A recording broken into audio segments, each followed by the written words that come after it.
Reading about depersonalization in the new Brain Saver books. Check this out. Comprehensive, detailed information. No one wants to be depersonalized. Being numbed out is not something someone wants to portray to others or feel inside. I mean, we don't want to feel numb inside. We want to be able to feel things.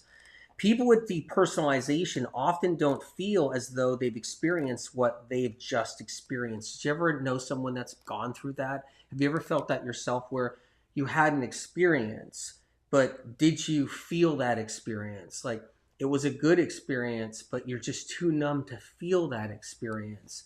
Maybe you were with a group of people and everybody had a good time, but felt like you were dying inside. Like you just felt like you couldn't connect and you couldn't even focus or feel as if you were part of it all. It's almost like a numbness or inability to connect others to yourself too. So it's like you're so numb, you're so disconnected, you can't even feel like you can make communication happen with somebody else, an interaction that feels healthy. And then you're doubting yourself every minute. And I've seen this with depersonalization. So many people doubt themselves. They don't believe in themselves anymore. They feel like they've lost that confidence. And when you live with depersonalization, all the confidence disappears.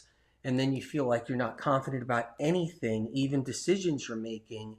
And it's even hard to even make decisions with depersonalization. And that's hard too. They could be standing next to a friend with whom they just took a hike with to watch a beautiful sunset, and they could feel a disconnect from it all. You can literally be doing something that's really exciting or fun or something that feels so good, like you watch a sunset, but you feel so disconnected in your mind and in your head and in your being that you don't even enjoy it. And that other person that's with you, they're enjoying it and they're like, incredible sunset, and look, and you feel like I just can't feel it.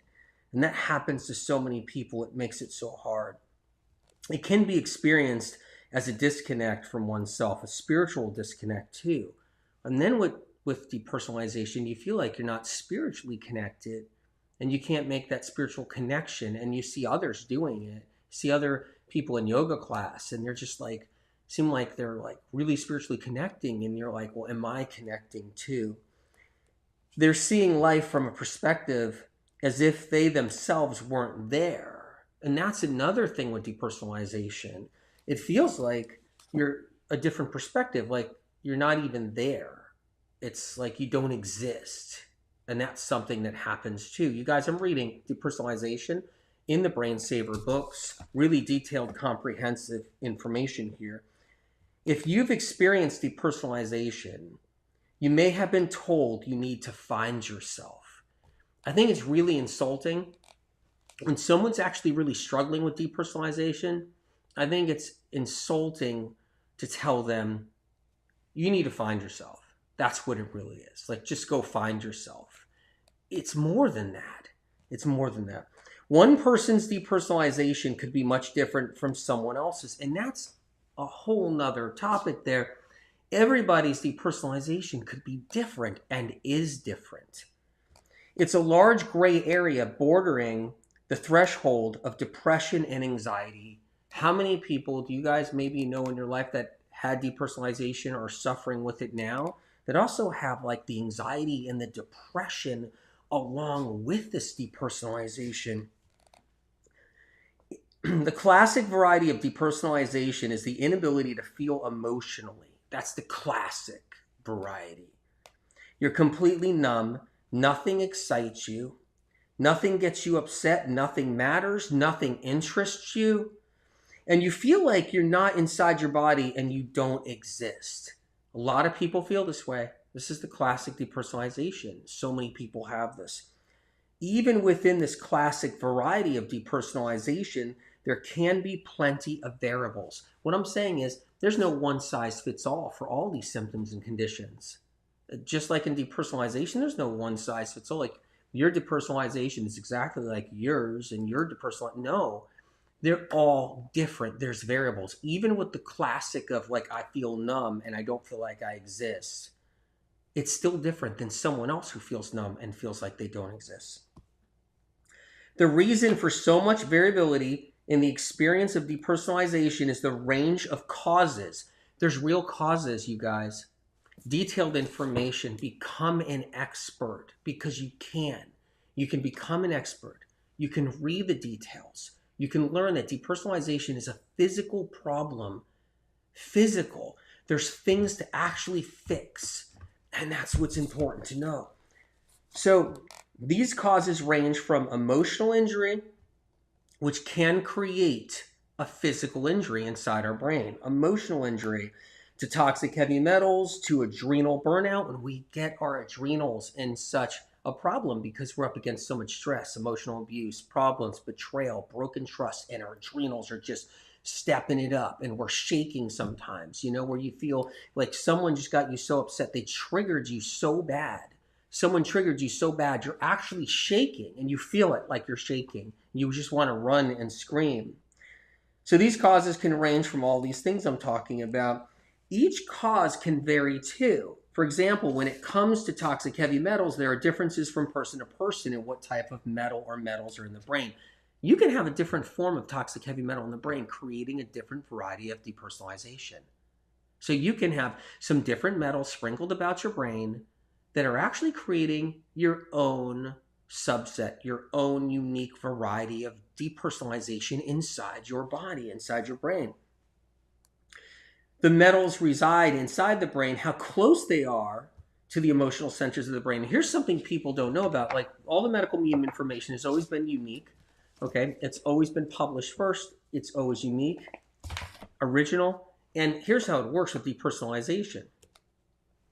Emotional centers of the brain, toxic heavy metals that reside closer to the emotional centers of the brain, can create the depersonalization. So someone may have more metal or a different variety of metal closer to a certain area of the emotional centers of the brain, when someone else has another type of metal somewhere on the back end of the emotional centers of the brain, in a different section of the emotional centers of the brain. And these details matter. And it matters if you're healing, if you want to heal, if you need the information to heal. Becoming an expert, having the details, the empowerment when you know what's wrong and how to heal is just, it's an incredible experience all on its own. And here's the thing, if you can't experience because you're suffering and struggling with depersonalization, and you apply the information and you learn the details, and that depersonalization starts to heal, that's an experience right there.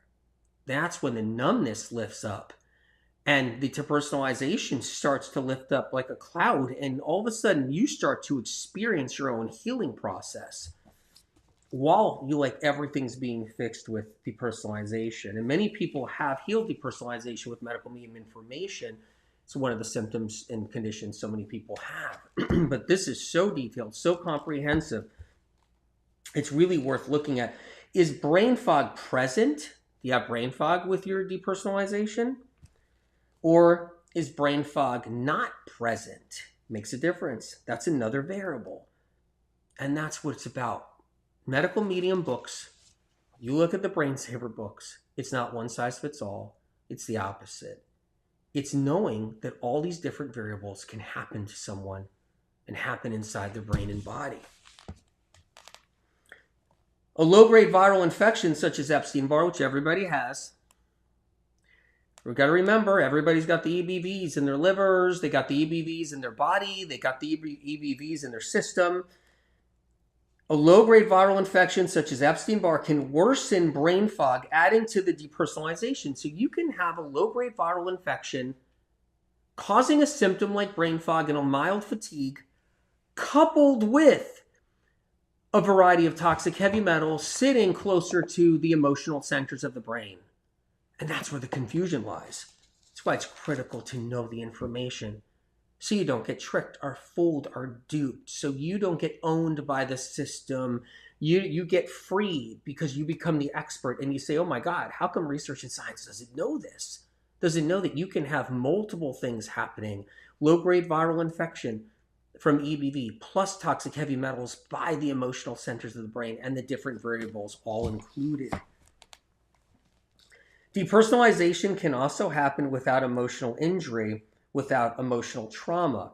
You can go through life, everything's good, you're taken care of, you have support, life is great, and still get depersonalization. I talk about that in here. So you could be someone without these other variables and still get the condition. Learn about it here. I'll see you guys next time.